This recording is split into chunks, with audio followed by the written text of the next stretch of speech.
जो मोथा में थे, जो लोग ने कोई और पार्टी ज्वाइन किया है। बुबागरा यहां में आपको भाषण देने नहीं आया, आपसे बात करने आया है, अपना दिल का बात करने आया है। मेरा थिंकिंग क्या है, मेरा सोच क्या है, आने वाले दिन में हम लोगों को क्या प्लानिंग करना है, हम लोगों को क्या सोच के आगे बढ़ना है। हताई कतौर में बुबागरा ने बोला था, मैं आपके साथ पॉलिटिक्स नहीं करूंगा, मैं उनके साथ पॉलिटिक्स करूंगा जिसने मेरे साथ पॉलिटिक्स किया।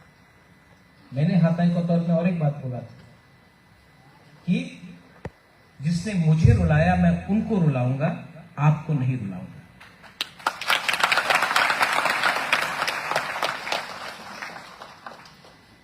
आज बात तो क्लियर हो गया ना। पहले भी अलायंस होता था, आईएनपीटी कांग्रेस, जगदीश बाबू था, जम्मू था, अलायंस होता था। तो क्या होता था कांग्रेस और आईएनपीटी के अलायंस में? असेंबली में अलायंस, लोकसभा में कांग्रेस अपना प्रार्थी चुनता था और आईएनपीटी सपोर्ट करता था। लेकिन इस बार क्या हुआ? हमने अपना प्रार्थी बीजेपी में भेजा है क्योंकि हमको दिल्ली में एग्रीमेंट को इंप्लीमेंट करना है। और पहला बार तिपरा मोथा ने कैंडिडेट को चूज किया और बीजेपी ने स्वीकार किया, क्योंकि हम लोग तिपरा सा को दिल्ली, अगरतला, खुमुलो में आगे ले जाना चाहते हैं। इसको आप लोग, बहुत लोग नहीं समझेंगे, इसको बोलता है सोच के बात की, थिंकिंग क्लियर होना चाहिए। आपने सुना अमित शाह ने क्या बोला? क्या बोला अमित शाह? गलती हुई है पीछे, पहले त्रिपुरा में ऐतिहासिक गलती हुई है, हम मानते हैं कि गलती हुई है। ये बात अमित शाह ने बोला। कौन है Amit Shah? Home minister of India.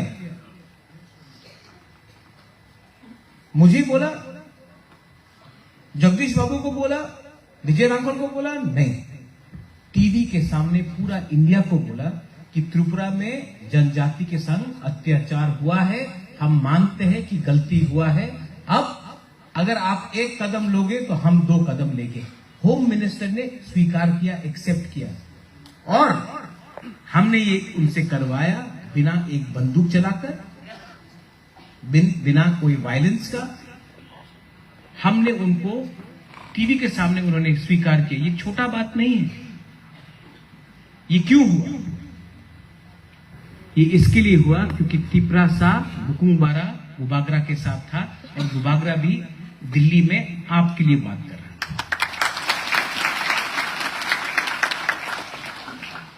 जो लोग कंप्लेन करना चाहते हैं, बहुत लोग बोलेगा अरे बुबागरा तो अब दूसरा पार्टी सा बन जाएगा। 2019 में भी हम लोग यहां से कांग्रेस से फाइट किया था। उस समय हमने क्या बोला था? 2019 में मैं कांग्रेस का प्रेसिडेंट था, मैंने क्या बोला? पुइला जाति उलो पार्टी। आज भी मैं पार्टी के बारे नहीं, जाति के बारे ज्यादा बात करता।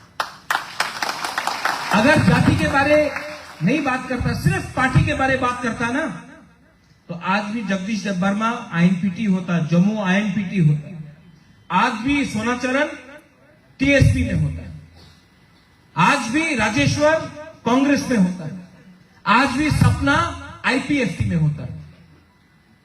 लेकिन मैंने पार्टी नहीं, जाति के बारे बात किया, इसलिए सब लोग अलग अलग पार्टी से आए हैं। सब लोग बोलता है कि बुबागरा अब बदल गया। जितेंद्र चौधरी बोल रहे हैं, अरे पुइला जाति उलो पार्टी के लिए तो जितेंद्र चौधरी का लिए मैंने कैंडिडेट साबरूम में नहीं दिया, क्योंकि मुझे लगा कि जितेंद्र चौधरी भी हमारा जैसा तिपरासा है, अगर कैंडिडेट देगा तो हार जाएगा। इसके लिए मैंने साबरूम में जितेंद्र चौधरी सीपीएम का लीडर के अगेंस्ट कैंडिडेट नहीं दिया, इसके लिए आज हुआ एमएलए पुइला जाति उलोपा। लेकिन हम लोगों का बुकुंगबारा का सबसे बड़ा प्रॉब्लम क्या है? जिताया महाराजा का सपोर्ट से, प्यार से, जीतने के बाद असेंबली में 1 साल में आप सिर्फ महाराजा को अटैक कर रहे हैं, जिसने आपको जिताया। आप तिपरासा के बारे में बात नहीं करेंगे। 25 साल तक सीपीएम पावर में था। माधव बारी के बारे में आपने बोला, जगदीश बाबू, माधव बारी का जो 6 लोगों को गोली लगा, एडीसी ने नौकरी दिया, उसका ट्रीटमेंट का पैसा हमने दिया। जब 2019 में मैं कांग्रेस में था, जब मैं गया माधव बारी, कांग्रेस का एक लीडर मेरे साथ नहीं आया, अकेला गया, क्योंकि कांग्रेस को डर था क्या होगा अगर ये त्रिपुरा स्टूडेंट फेडरेशन संघ महाराजा गया तो। सीपीएम नहीं आया वो टाइम, कांग्रेस नहीं आया, वो बागरा अकेला गया, अकेला फाइट भी किया। आप सबको लेके दिल्ली गया कांग्रेस पार्टी का प्रेसिडेंट बनके, एनआरसी का बारे में बात किया, क्या मिला हमको? हम लोग जब कांग्रेस में था, वेस्ट त्रिपुरा से कांग्रेस लीडिंग किया, शुभल भौमिक, ईस्ट त्रिपुरा से कुमारी प्रज्ञा लीडिंग किया, जितेंद्र चौधरी 3rd पोजीशन में, शंकर देव यहां से 3rd पोजीशन। आज क्या हो रहा है? ईस्ट त्रिपुरा में जिस सीट से कांग्रेस 1 लाख वोट से लीड किया, 1 लाख वोट से, आज कांग्रेस ने बोला है हम लोग नहीं फाइट करेगा, आप लोग फाइट करो, सीपीएम लोग। 25 साल तक आपने क्या अंडरस्टैंडिंग किया सीपीएम के साथ? जब महाराजा ने सीपीएम को हराया और कांग्रेस को नंबर 2 में लाया त्रिपुरा में 2019 में, सबसे पहले हमको पार्टी से निकाला। ये लोग हमेशा दिल्ली में अंडरस्टैंडिंग करता है और त्रिपुरा को बेच देता है सीपीएम को। लो